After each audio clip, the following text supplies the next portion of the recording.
Korwil Adi Mulyo, Pak Eko, Pak Martiono. Yang saya tanyakan tadi terkait dengan black spot. Memang sudah ada sedikit informasi yang menyenangkan ya Pak Eko ya. Tetapi melihat wilayah saya banyak SD, ada 7 SD yang berada di wilayah black spot. Mungkin mohon kebijakan untuk persentase yang jarak Pak. Itu zona 4 jaraknya maksimal 4 km. Lebih 4 km ya, tetapi persentasenya hanya 5%. Ya, mungkin bisa ditambah persentasenya Pak. Terima kasih. Assalamualaikum warahmatullahi wabarakatuh. Tidak perbuk ya, tidak bisa diowai ya Pak. Sakit Bu. Sakit. Tapi tahun ngajeng maksudnya. Aduh. Ya terima kasih Pak.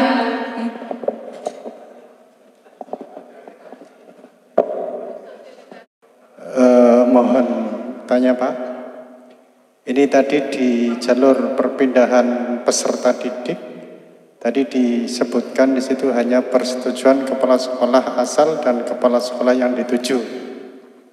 Kalau tahun-tahun sebelumnya kan ada persetujuan dari dinas kota terkait, baik kota asal maupun kota yang dituju. Sekarang bagaimana Pak? Itu apa memang masih dibutuhkan apa tidak perlu Pak? Ini mohon untuk diperjelas karena nanti di lapangan itu biasanya menjadi suatu permasalahan. Mungkin itu saja Pak, terima kasih.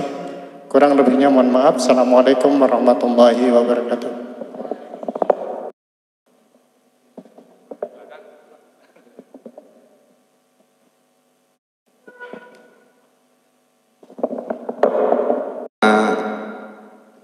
Hanya sekedar memberikan masukan Pak.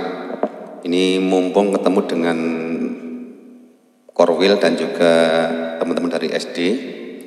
Khusus untuk teman-teman dari SD, biasanya kan pendaftaran PPDB ada yang melalui sekolah Pak. Ini tolong khususnya nanti yang pendaftaran yang pilihan kedua Pak. Pilihan kedua agar memastikan anak benar-benar ingin ke sana. Jangan sampai pilihan pertama, pilihan kedua anak nggak suka. Nanti akibatnya pilihan dua hanya di PHP Pak. Sudah didaftarkan ternyata anaknya nggak mau dikeluarkan lagi, nanti kan jadi masalah. Jadi Bapak Ibu yang nanti mendaftarkan siswa dari SD, barangkali dibantu oleh sekolah, tolong untuk khusus pilihan 2 itu dipastikan anak ingin ke sana jika tidak diterima di pilihan 1. Jangan sekedar untuk diisi anaknya tidak mau. Nanti sampai di akhir di pilihan 1 ditolak, pilihan kedua dia nggak mau, akhirnya mental lagi. Ini kasihan sekolah yang di PHP Pak. Itu yang pertama. Kemudian yang kedua Pak, bagi sekolah pilihan 1, ini juga untuk teman-teman KS SMP semuanya, saat ada anak yang tidak diterima di pilihan 1, kami mohon agar berkas-berkas tidak langsung ditarik oleh orang tua atau siswa tanpa sepengetahuan pilihan 2 Pak. Kadang-kadang pilihan 1 sudah ditolak tanpa konfirmasi langsung diambil oleh orang tua atau anak, padahal pilihan 2 masih diterima. Ini membuat teman-teman pilihan 2, 3 tidak tahu menau, tiba-tiba diterima tapi anaknya sudah tidak ada, sudah lari ke sekolah lain. Ini mohon agar ada kerjasamanya sehingga sekolah pilihan 1 jangan melepas dulu berkas sebelum konfirmasi kepada sekolah pilihan yang lainnya jika masih diterima pilihan 2 atau 3. Termasuk pihak-pihak lain juga jangan jangan mengganggu lah berkas itu sampai anak-anak benar ada pilihan. Dan jika memang anak sudah mau lepas dari semua pilihan, maka sekolah itu wajib mengeluarkan dari sistem sehingga tidak menjadi PHP sekolah pilihan 2 dan 3. Itu Pak, terima kasih. Gitu ya. Jadi ini yang merespon itu Pak Martiono gitu ya. Di tahun ini pasti begitu begitu pas selesai ya pelaksanaan PPDB tentu ada evaluasi gitu ya.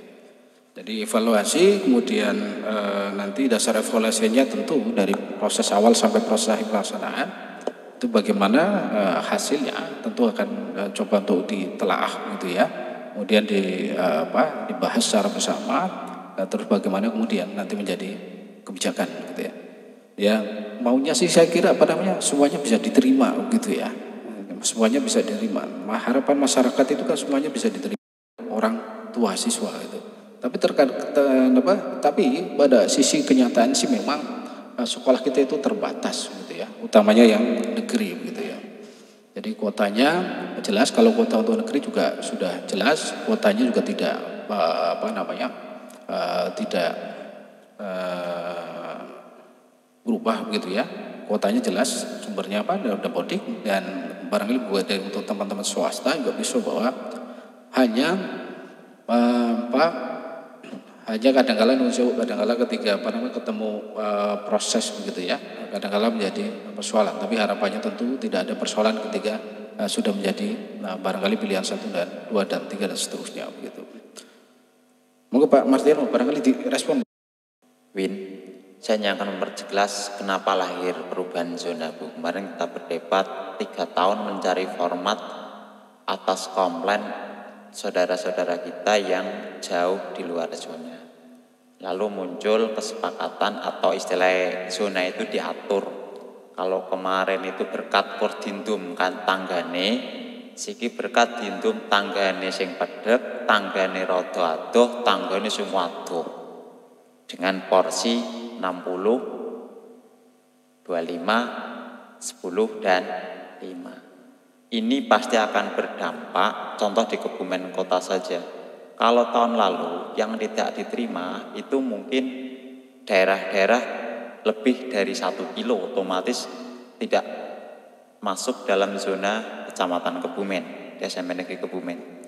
Tapi kalau sekarang anak yang kurang dari 1 kilo saja itu hanya kuotanya 60%, maka akan tersisa yang tidak diterima.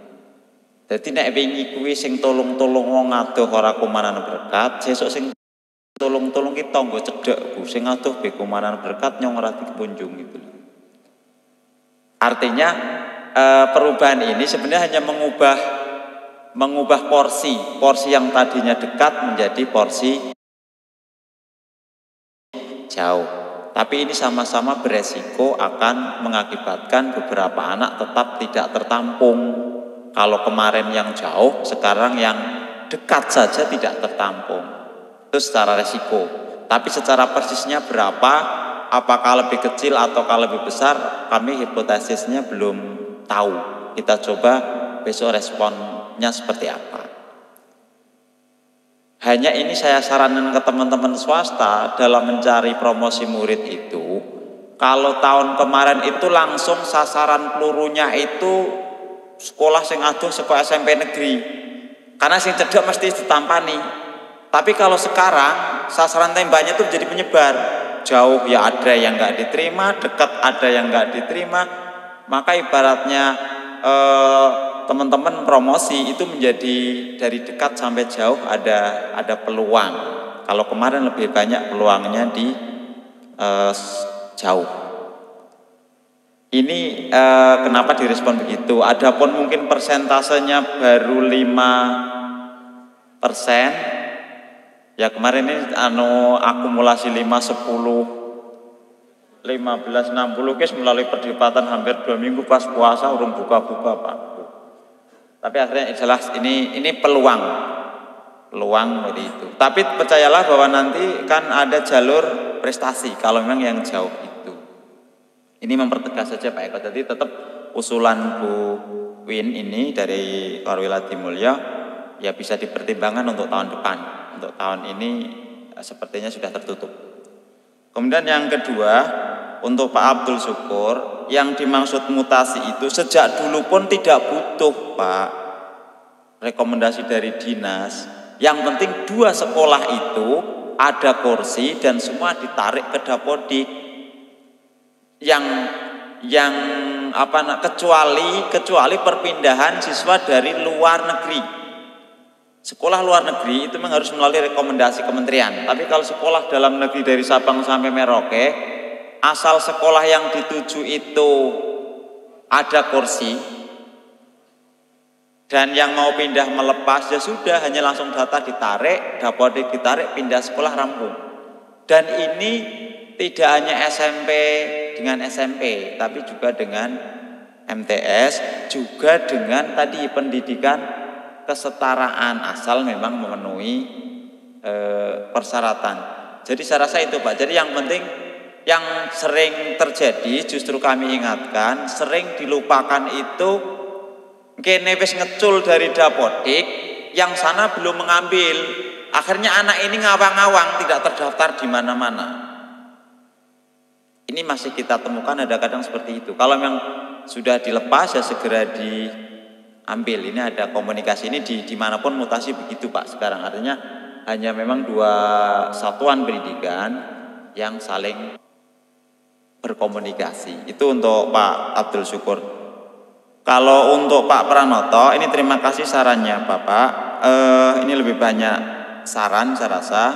Untuk yang pilihan kedua ya monggo nanti siapapun yang disuruh membantu, nek pilihan 2 juga ditanya, jangan sampai asal sementing klik pilihan 2. Tapi pilihan 2 ini memilih enggak, milih apa tidak? Tidaklah pilihan 1 tok ora ketampa ya apa-apa, ya sudah. Atau pilihan 2-nya di mana? Jangan sampai ada komplain bahwa nyong ora milih ning kono itu. Akibatnya memang seperti tadi Pak Pranoto. Pilihan 1 enggak diterima di pilihan 2, ora gelem mlebu. Otomatis kan merugikan yang lain. Sudah diterima tapi tidak dimasuki. Ini yang pertama. Yang kedua, ini juga soal teknis Pak. Ini kasus tahun lalu itu karena faktor teknis aplikasi. Jadi wis pindah mencabut berkas, tapi di aplikasi ternyata gandul, masih terus di ranking. Maka ini persoalan teknis aplikasi. Monggo nanti Pak Eko nanti ke depan mungkin dipastikan sehingga kalau memang mencabut ya dikeluarkan dari aplikasi atau sesuai dengan prosedur. Dan insya Allah sarannya untuk tidak melepas dan berkomunikasi, saya rasa ini saran yang layak diterima sehingga antar sekolah baik negeri maupun swasta bisa saling komunikasi sehingga tidak menimbulkan masalah. Saya itu Pak tambahannya. Monggo. Nun sewu. Sesi 2 3 nggih asmane sinten saking pundi. Terima kasih Pak. Saya Jinal Soekarto dari SMP 5 Pak. Yang mau saya tanyakan untuk zonasi Pak. Dari zonasi karena sudah ada prosentasenya. Yang kami tanyakan nanti di aplikasi itu bagaimana ketika ada satu zonasi. Misalkan zonasi 1. Karena kami di SMP 5 itu di kota banyak sekolah, bisa jadi di zonasi 1 itu yang 60% tidak terpenuhi. Lah ketika di zonasi itu tidak terpenuhi, jatah ini mau kemana?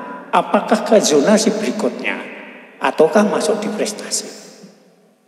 Itu aja Pak, terima kasih. Langsung saja dilanjut langsung.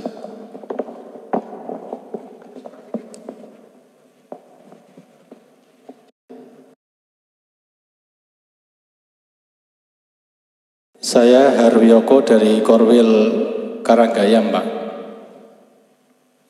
Ini mohon izin bertanya berkaitan dengan zonasi. Ketika di zona 1 itu sudah ada patokannya 60%. Tadi sudah disampaikan oleh Pak Martiono. Ini jadi efeknya adalah ada siswa yang dekat tidak diterima, ada yang jauh tidak diterima. Ini mungkin bagi SMP tidak masalah Pak, karena SMP tinggal menerima saja. Tapi ini menjadi masalah bagi SD, terutama SD yang dekat dekat-dekat dengan SMP.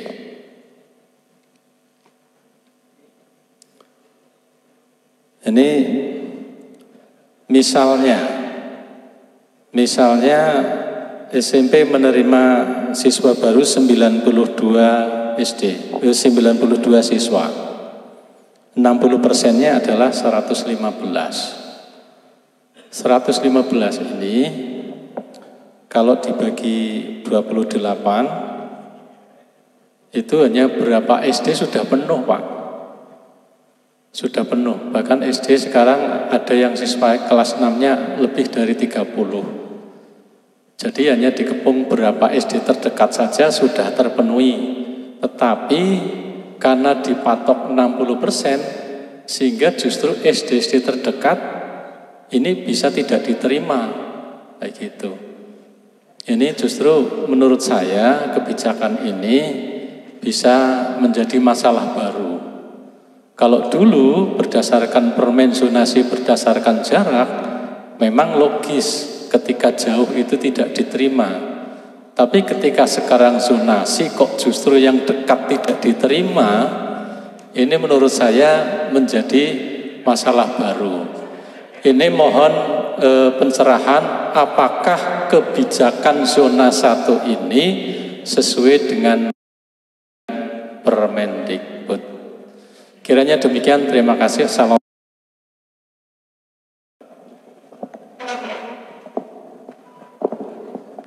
Terima kasih.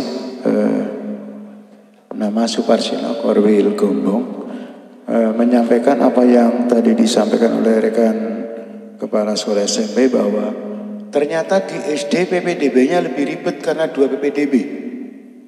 PPDB kelas 1 juga PPDB kelas 7. Ya seharusnya itu nikmatnya SMP, tapi nikmatnya masih di SD. Nah, saya sarankan kepada teman-teman di Korwil agar nanti menyampaikan kepada operator di sekolah agar ketika membantu orang tua buatkan surat pernyataan minta tolong. Ada di beberapa wilayah yang orang tua menyalahkan operator karena anaknya diterima di SMP A padahal kepinginnya di SMP B. Padahal itu cara teman operator untuk membantu anaknya agar diterima di SMP negeri, tapi jebule salah. Maka saya sarankan nah itulah kami di SD tidak bisa seperti itu. Kami di SD memiliki kepedulian kepada anak-anak kami. Nah, supaya tidak bermasalah, saya sarankan untuk orang tua yang nanti minta tolong kepada operator di SD agar membuat surat pernyataan minta tolong dibantu didaftarkan ke SMP tertentu dengan zona, dengan jalur tertentu, sehingga ketika ada masalah tidak operator yang disalahkan, wong. Itu sebenarnya hanya membantu. Dan ini perlu dievaluasi agar ke depan tidak di SD tempatnya, tapi di SMP. Karena ini PDB SMP, tapi yang uprek adalah di operator SD.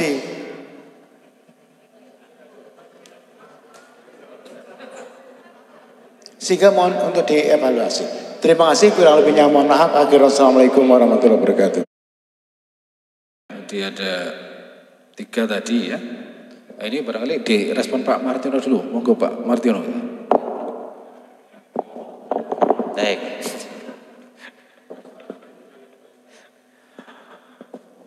Pak Jenal ada SMP Negeri 5 Kebumen. Semua yang tidak diterima di zonasi itu akan masuk ke seleksi jalur prestasi. Jadi kalau kuota zonasi sudah terpenuhi, semua akan turun, oleh sistem akan diturunkan. Jadi kalau zonasi jatah totalnya 100, maka semua pendaftar sisa dari 100 itu turun semua, diseleksi ke prestasi.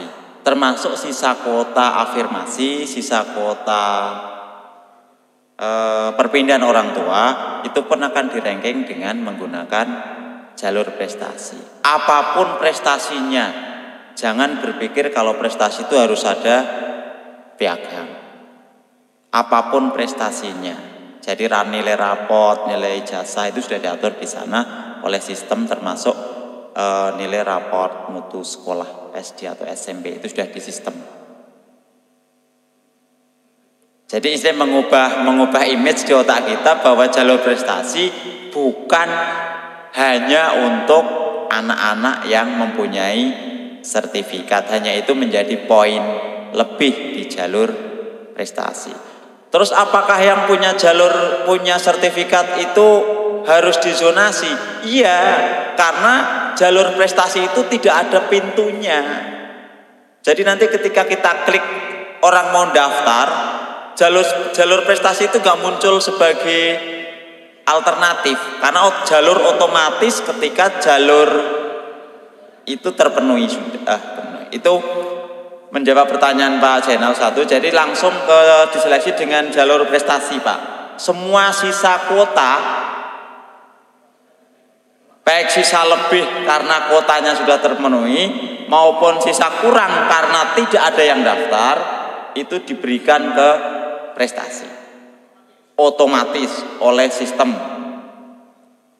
Dan insya Allah dengan sistemnya ya pengalaman tahun kemarin muka lebih bagus, tapi oleh sistem sudah teratasi.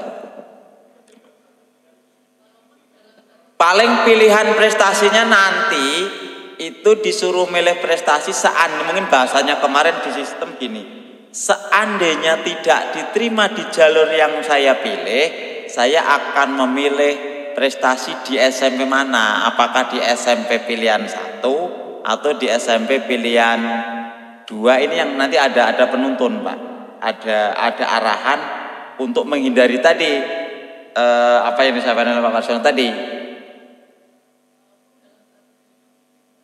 Iya, kan pilihan 1 pilihan 2 untuk menghindari nanti diterima di prestasi pilihan 2 malah nggak mau masuk.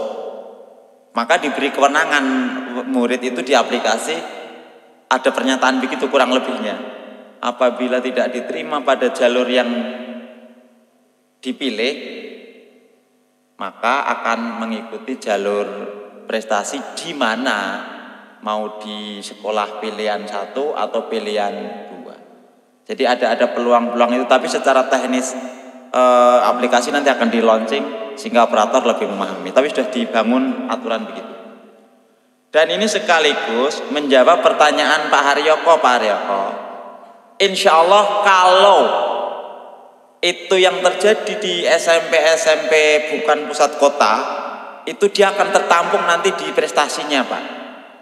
Secara presentatif itu secara hipotesis betul, jenengan mengajukan hipotesis kemungkinan begitu. Kita pun nggak bisa menghitung berapa yang kemungkinan tidak diterima. Tetapi secara regulatif itu otomatis nanti akan dipenuhi dengan prestasinya.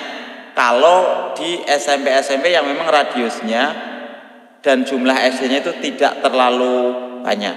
Tapi itu akan terjadi masalah memang betul di SMP mungkin yang persaingannya lebih ketat. Kalau amatan kami itu Kebumen, Karanganyar, Gombong. Kutha Wenangon kategori sedeng, Perembun sedeng. Tapi yang memang selalu muncul persaingan ketat di 3 kecamatan itu, pusat kota itu. Kalau di Karanggayam normal saja, Pak. Persentasenya itu mungkin SMP 1 dan 2 itu relatif normal. Artinya problemnya tidak sampai problem serius rumit itu. Sementara ini hasil pantauan kita. Tapi memang secara teori begitu, Pak, logikanya. Betul, ya kowe mau, Pak, awake dhewe ngundang tanggane, sedulur adoh protes ra diundang. Siki bareng ngundang tanggane jatahe dhewek berkate ukur setitik, ya otomatis yang ada dene berkat sing rada cedhak ora dene berkat. Ini sudah hukum apa jenenge resiko dan akibat. Tapi insya Allah dari sisi keseluruhan itu akan terakomodasi di dalam jalur prestasi. Dan tadi sudah kami tegaskan di aplikasi insya Allah jalur prestasi tidak harus bersertifikat. Iya, yang penting daftar.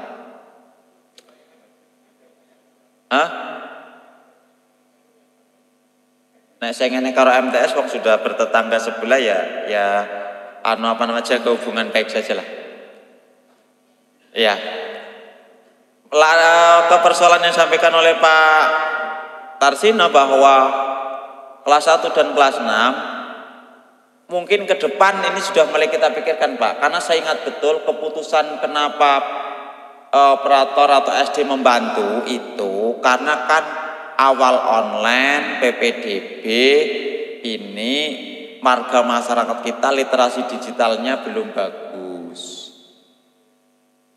Terus kesusul pandemi, tidak boleh kumpul. Maka waktu itu disepakati ben lancar bareng, akhirnya dibantu oleh pihak SD. Itu latar belakang awalnya begitu.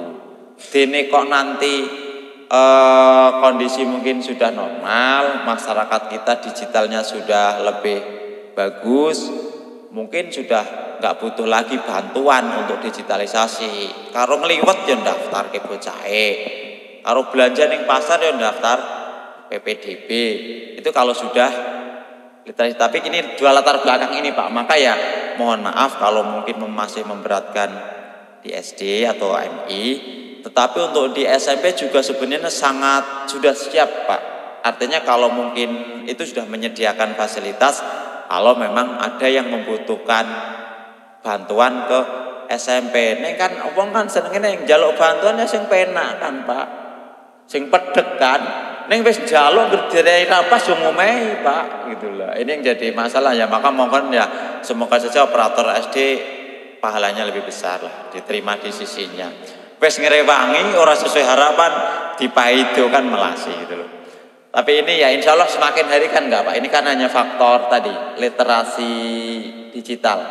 Tapi sekali lagi kalau memang nanti beberapa SD mungkin terlalu sibuk atau keberatan, kita pun membuka pintu. Artinya SMP pun siap melayani. Toh latar belakang kita memang kemarin dua hal. Literasi digital kita yang masih butuh ditingkatkan. Yang kedua, masa pandemi ora oleh kumpul-kumpul. Bisa jadi sing besok ki wong pengen dodolan ki malah SMP Pak sing akeh Pak. Ning SD wis pengen dolan lah tele SMP-ne njaluk tolong di SMP. Bisa jadi besok begitu. Karena wis ora dibatasi lagi. Saya rasa itu Pak Eko beberapa penjelasan atau beberapa respon dari saran itu. Mungkin yang tidak pasti ini Pak Haryopo, saya pun karena ini harus berbasis data Pak. Apakah data ini, ya maka ini hipotesis saja Pak. Kalau besok komplainnya lebih besar, ya mungkin kita kembalikan ke zona dekat, tidak zona jauh. Neng zona jauh ini menjawab pertanyaan yang sudah 3 tahun sejak zonasi ini tidak terjawab. Tadi disampaikan oleh Bu Win, antara lain beberapa desa memang tidak punya kesempatan sama sekali untuk sekolah di SMP negeri. Oke gitu Pak Eko, monggo Pak. Kenapa kita masih Nun Sewu kemarin melibatkan teman-teman di SD ya, jadi bisa dibantu pendaftarannya melalui operator ataupun guru tempat asal siswa yang bersangkutan itu betul. Jadi kalau kita telisik dari sejarahnya begitu ya, ini kan ada pertimbangan yang pertama, pertimbangan waktu itu pandemi. Kemudian yang kedua pertimbangan tadi persoalan literasi digital, dan sampai hari ini pun Nun Sewu, ini yang persoalan yang kedua literasi digital itu ya, ini juga masih Nun Sewu masih menjadi persoalan yang saya kira Bapak Ibu semuanya pirsa, utama yang ada di SD lah, di Korwil begitu ya. Bagaimana Nun Sewu anak SD itu kelas 6 itu ya, tidak semuanya Nun Sewu biasa menggunakan Android, utamanya di daerah-daerah pinggiran dan sebagainya. Kita menjawab itu. Nanti sebagai bagian penting tentu dari apa yang tadi Panjenengan sampaikan, tentu akan kita catat ini sebagai bagian dari masukan, dan juga nanti juga akan ada evaluasi lebih lanjut apabila proses pelaksanaan PPDB ini sudah bisa dilaksanakan gitu ya. Ngapunten Bapak Ibu, enten malih napa mboten? Oh, tes